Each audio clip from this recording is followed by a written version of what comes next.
upon a time there lived in a certain village a little country girl. This good woman had a little Red Riding Hood made for her. It suited the girl so extremely well that everybody called her Little Red Riding Hood.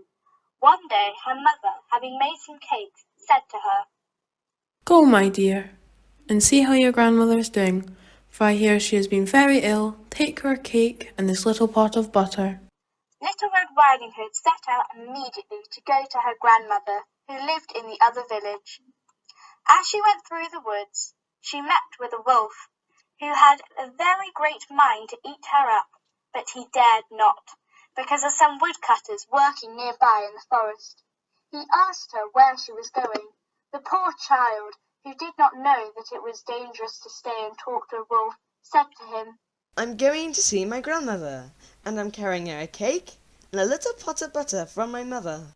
Does she live far off?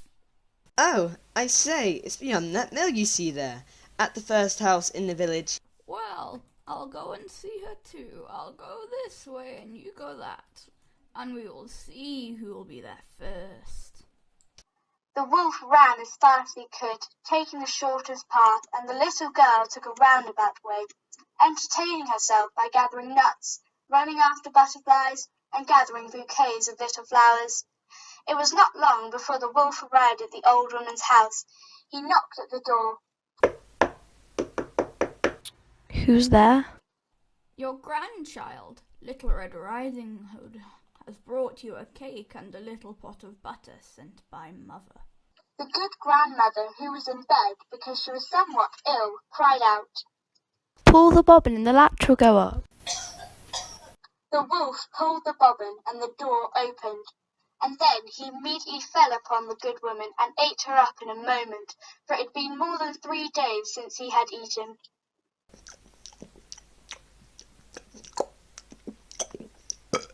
He then shut the door and got in to hit the grandmother's bed, expecting Little Red Riding Hood, who came sometimes afterwards and knocked at the door.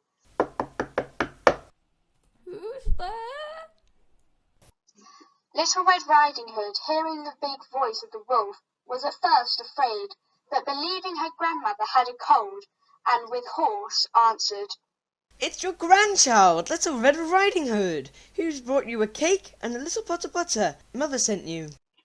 The wolf cried out to her, softening his voice as much as he could. Pull the bobbin and the latch will go up. Little Red Riding Hood pulled the bobbin and the door opened.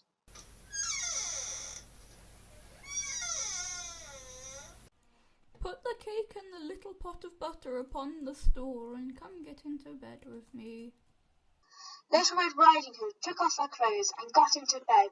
She was greatly amazed to see how her grandmother looked in her nightclothes, and said to her, "Grandmother, what big arms you have!" All the better to hug you with, my dear. "Grandmother, what big legs you have!" All the better to run with, my child. "Grandmother, what big ears you have!" All the better to hear with, my child. "Grandmother, what big eyes you have!" All the better to see with, my child. "Grandmother, what big teeth you've got!" All the better to eat you up with, my child. And saying these words, this wicked wolf fell upon Little Red Riding Hood and ate her all up.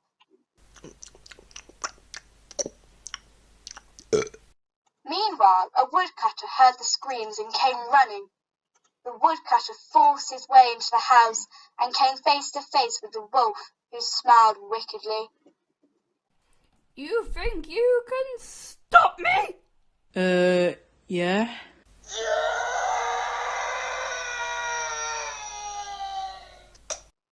The woodcutter swung his axe, and with an almighty crash, the wolf's head came clean off, and Red Riding Hood and her grandmother crawled out. The woodcutter had a new fur coat.